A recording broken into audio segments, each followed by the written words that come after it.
Okay, this will be a chill little video. I'm trying to figure out how to stop looking at the screen. And it's counterproductive to look at the screen.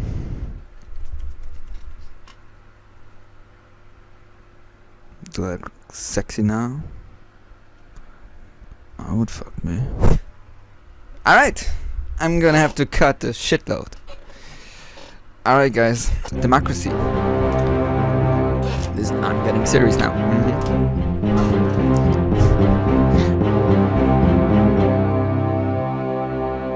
I wanted to do a little video about democracy because there's a lot of misconceptions about democracy and what it is and what it should be and whatever. Because first you have the people who believe in a democracy and it's just not working right? It's a democracy, but it's not functional, and that's why you have lobby groups which rule politics, and families, oligarchs, super rich people. It's just not working right, you see? It's just there's some kind of mistake somewhere, but we're in a democracy. Of course, there's also people who think everything is just fine, and you know, in democracy, everything's going to the future. Okay, so democracy. I think the best way to know what it means is to break down the word, right? Democracy means the people rule. It doesn't mean the people are ruled. It means the people rule. So it's basically like people without a government, because the people are the government. The people make the decisions. There's not someone at the top making the decisions for everybody, like it is now. And that's, I think, the true meaning of democracy.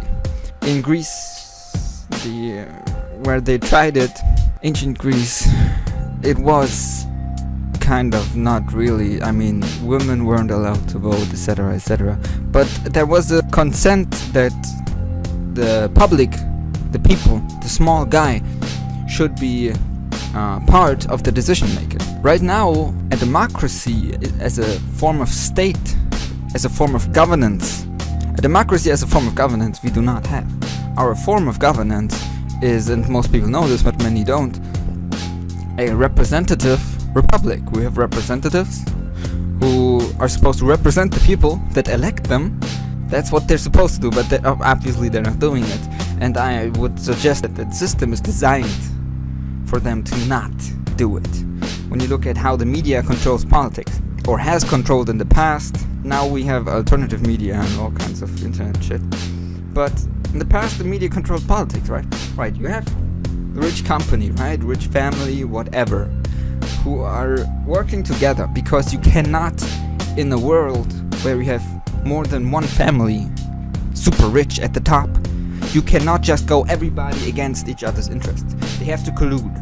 They have to collude because then they can't all control the media, right? Can't just one family controls this and one that. There has to be a consent, because if there's no consent, then it could break apart really fast and people could see through the shit, which they are doing now, but that could happen a lot faster. So they're colluding. I'm not saying they're all on the same page, right? The super rich, the oligarchs, the rich people, but there is a consent, right? So you have free election in a world without the internet, and you have a party that says, alright, we are going to, I don't know, introduce electric cars.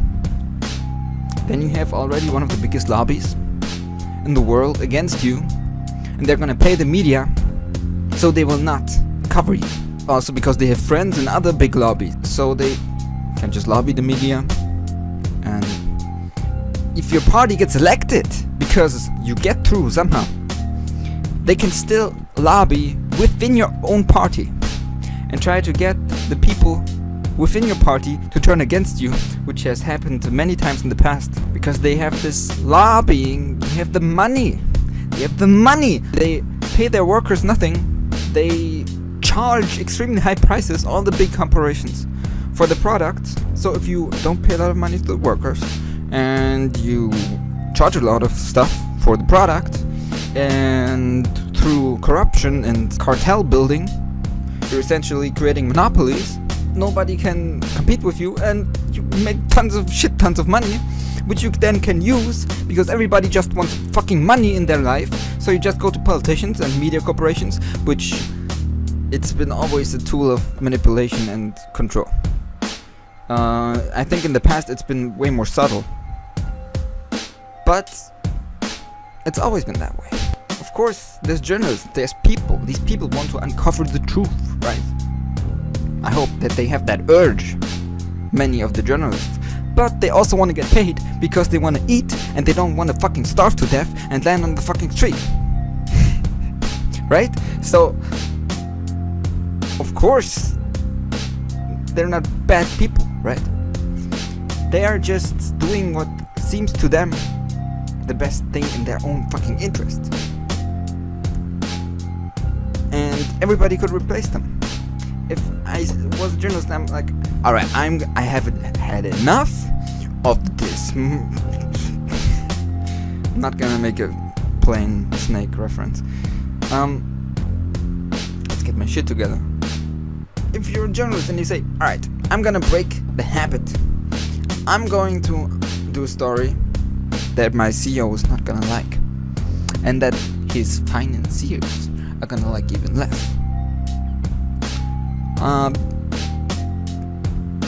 What's the best case scenario? You get thrown out and replaced immediately. So, what's the point? Right? I'm just trying to understand their perspective. But we have the internet and everything now. But I wanted to talk about democracy more. So, people think we've had oppressive regimes, or, you know, in the past, the loyalty, we had the loyalty, which were oppressive, together with the church, and they formed the, you know, a kind of a power relation, because if you go against the loyalty, the king who's been sent by God, then you can't fucking go against him because you're going against God, man. You can't go against God. So there's a power relationship there. I think, and I don't want to insult people, there's value in religion, but I think the three Abrahamic religions are definitely Christianity is kind of a control mechanism for me, right? They've always been behind the state, you know, the king is God's, and or maybe they didn't have a choice, that's also a possibility. But I think it's kind of a power relationship where, you know, I'm on your side, you're on my side, you know. The poor people, they're our enemy because they would kill us if they knew what we're doing, so let's just keep doing it, and you know, that kind of shit. But people have the well, on the surface obvious seeming conception that we've had these oppressive forces and then we've had democracy now. And now it's failing. No. There was a smooth transaction. But because the power doesn't lie within the... It's been a smooth transaction. Okay, what I want to say. It's not that we had democracy and now it's gone. It was always this way, representative. In Switzerland you have direct democracy, which is better.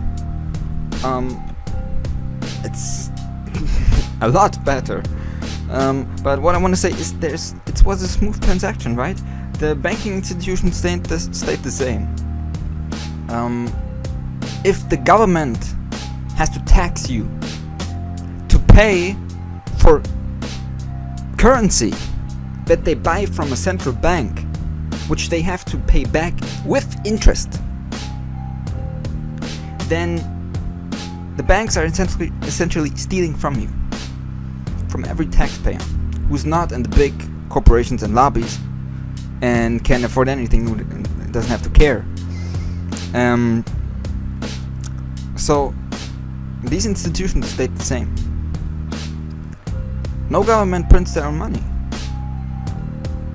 or produces them, or however you want to call it. You have the European Central Bank, you have the how's it called? America, the Federal Reserve, right? Which is a private institution, which is ridiculous. But you have these institutions, they stay the same. They print the money. You can't just say, alright, I'm gonna print the money and I'm gonna decide who gets it. I'm gonna distribute it better than they are distributing it right now.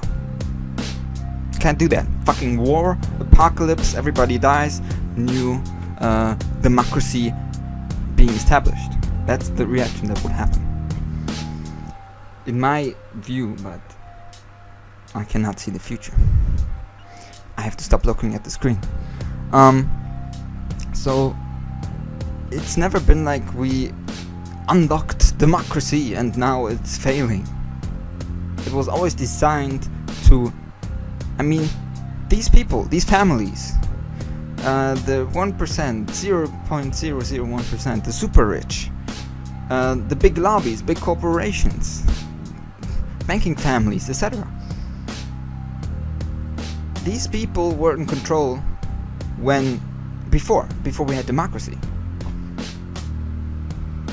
These people were influencing politics, were making politics even more so than today, because today we have the internet, but they were making politics, they were going around the people. In the past it didn't matter. The people couldn't get up because they would just be killed. You would just be killed. The fucking landlord comes with his fucking troops. You said something, you're gonna hang. So you couldn't do anything. And today they have to be more sneaky, because people went to the street again and again and again, and people are still going on the street, and more people, I think. But it was never intended to be democratic. If it was democratic, you should have elections frequently, because only if you have them frequently, someone cannot do shit over and over again, and you can exchange them. You have a higher rate of probability, higher chance to get somebody who actually is not the same, is not paid by some fucking corporation or lobby. And why this is so important is because of one very big lobby, which is the military-industrial complex, the armoring lobby, the weapon dealers, because they want war, right? They want war, and they are one of the most powerful lobbies, which we cannot fucking just keep this going, because that would be disastrous. And I think I'm gonna end this video here. I'm not sure. I'm gonna end this video here. So guys, if you have any thoughts, share them please. I'm sorry if I strayed a lot. I didn't have a script or anything for the video, so I just went with it, with the moment. I hope maybe some of you learned something or heard something new, or you agreed with me, or if you disagree, comment please. And I hope you liked this video. So peace out, and have a nice day guys. Have a nice day.